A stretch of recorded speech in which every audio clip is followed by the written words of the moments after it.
문재인 정부 들어서서 탈원전 정책은요, 그야말로 가속 페달을 밟는 정도가 아니라 뭐 돌리는 것 같아요. 돌리는 것 같아요. 예.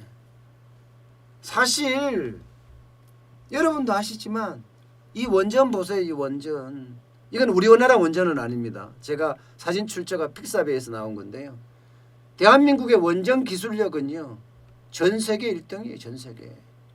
예. 게다가 스마트 원자로가 해서 가장 작은 원자료도 만들어내는 게 대한민국이에요. 미국이 잘한다고 해도, 중국이 잘한다고 해도, 러시아가 잘한다고 해도, 프랑스가 잘한다고 해도 대한민국의 원전만큼 가성비가 좋은 원전은 없다. 이게 전 세계의 평가입니다. 전 세계의 평가.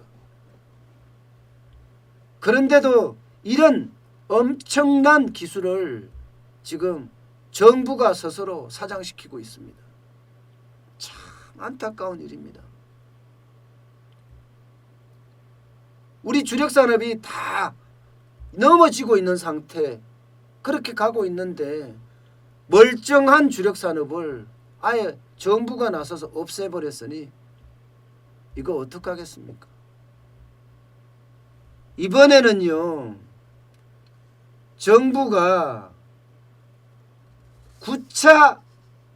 제9차 전력수급 기본계획을 수립하는데 그 내용에 보니까요, 아직 초안이긴 하지만 탈원전에 대한 로드맵이 아주 강력하게 써 있습니다. 지금 현재까지 원전의 비중은 19.2%입니다. 이게 2034년에는 9.9%로 낮추겠다. 쉽게 말하면 원전을 다 없애겠다 이런 얘기예요. 예, 없애겠다. 또 있습니다. 탈석탄에 대해서도 속도를 굉장히 빨리 하겠다. 지금 27.1%인 것을 2034년에는 14.9%로 줄이겠다. 그러면 뭐가 늘어나겠습니까? 당연히 신재생 에너지가 늘어나죠. 신재생 에너지가. 신재생 에너지는 지금 15.1%에서 40%까지 2배 이상 확대하겠다. 이렇게 이야기를 했습니다. 초안이긴 하지만 말입니다. 여러분들 딱 드는 생각이 어떤 생각이 드나요? 예, 그렇습니다. 전기료 많이 올라간다. 딱 이 생각 듭니다. 왜냐고요? 2034년까지 신재생 에너지 비율을 높이니까 말입니다. 그러면 발전 단가를 볼까요? 원전은요, 킬로와트 시당 60.7원이에요. 60.7원. 원전이요. 석탄은 91.2원이고요. LNG는 114.6원입니다. 6원. 이거 벌써 원전 단가에 거의 2배 가깝죠? 그런데 태양광이나 풍력, 신재생 에너지는 2배 완전히 넘습니다. 120원입니다. 120원. 그러면 신재생 에너지 비중을 40%까지 늘려간다고 하면 결국은 어떻게 되겠어요? 결국은 전기료를 인상할 수밖에 없습니다. 예. 게다가 탈석탄을 하면서 그 탈석탄하는 발전소를 LNG 발전소로 바꾼다고 하거든요. LNG 발전소로. LNG 발전소로 바꾸면 여기도 마찬가지로 킬로와트 시당 발전 단가가 높습니다. 114.6원이에요. 석탄은 91.2원인데 말입니다. 지금 이 상태를 가지고 그대로 대입을 해서 조사를 하니까요. 전력 공급 원가가 지난해가 88.13원이었습니다. 킬로와트 시당. 그런데 2034년에 가면 94.5원이 됩니다. 94.5원. 결국 7.2%가 올랐다는 거예요. 7.2%가. 이거는요, 전력 공급 원가를 말하는 거예요. 이거는 시장가하고 또 다른 겁니다. 우리가 내는 전기요금하고 또 다른다고요. 결국은 전기요금이 계속 올라간다는 사실이에요. 올라간다는 사실. 그러니까 이 문재인 정부의 경제 정책은, 특히 에너지 정책이죠. 에너지 정책은요, 쉽게 말하면 경제성을 따지지 않고 한다. 이렇게밖에 말할 수가 없어요. 실제로 에너지 수급 전략을 짜면서도 경제성에 대한 이야기는 전혀 없습니다. 기준에도 없습니다. 애초에 논의 자체가 없었어요. 논의 자체가. 논의 자체가 없었어요. 그러니까 경제성은 저리 가라. 탈원전 하겠다. 그 다음에 탄소함량, 석탄발전소 폐기하겠다. 이게 논점입니다. 이게 논점. 이게 경제성이 없다는 건 글쎄요. 이게 주먹국으로 나라를 운영할 수 있다는 이야기예요. 주먹국으로. 경제력 평가는, 경제성 평가는 반드시 이루어져야 합니다.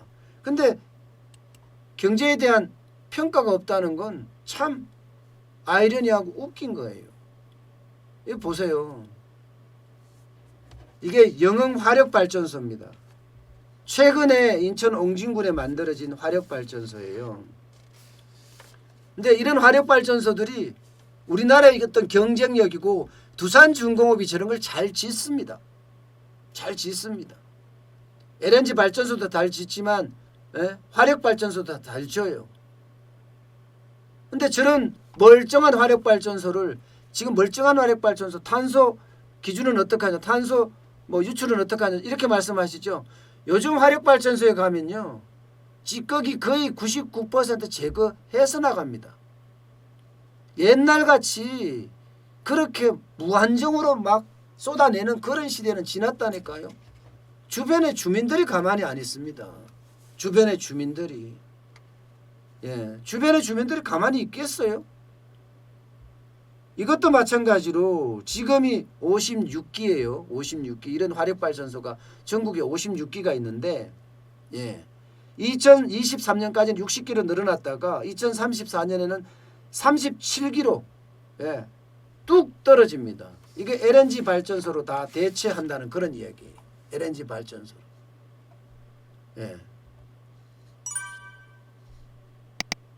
원전도 마찬가지입니다. 원전도 지금 현재대로 보면요.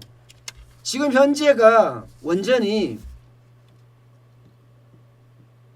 25기입니다. 25기.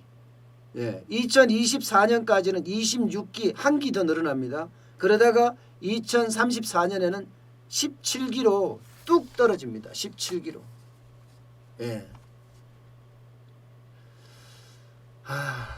참 저는 이 에너지 정책을 이렇게 한다는 거에 대해서 뭐라고 표현을 못 하겠어요. 국가 100년 대계라는 것을 반드시 생각하고 해야 되거든요. 이 태양광 발전소 한번 보세요. 농지 위에 이렇게 만들어져 있어요. 농지 위에. 이 시골 마을입니다. 시골 마을. 시골 마을에 태양광 발전소 이렇게 들었으면 일단 보기에도 안 좋죠. 보기에도. 껄끄럽잖아요. 보기에도. 흉물이에요. 흉물.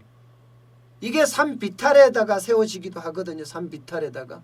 산 비탈에다가 세워지면 그 푸르름이 있어야 될 그 녹지에 그야말로 이 태양광 발전소가 아주 다 망쳐놓습니다. 다 망쳐놓습니다. 이게 전국에 지금 이렇게 깔려 있습니다. 전국에 이렇게 농지 위에도 깔려 있고요. 야산에도 깔려 있고요. 한번 여러분들이 돌아다녀 보시면 진짜 흉물이라고 느껴질 만큼 흉물입니다. 결국 정부의 에너지 정책은요. 대한민국의 가장 경쟁력이 강하다는 원자력 산업의 해체를 불려오고요. 또한 안 그래도 어려운 서민이나 기업들에게 전기요금을 또 엄청 올리는 그런 사태로까지 갑니다. 전 세계가 원자력에 대해서 부정적인 나라도 있고 호의적인 나라도 있고 다양하게 있지만 이렇게 기술을 사장시키는 나라는 아마 앞으로 찾아보기 힘들 겁니다.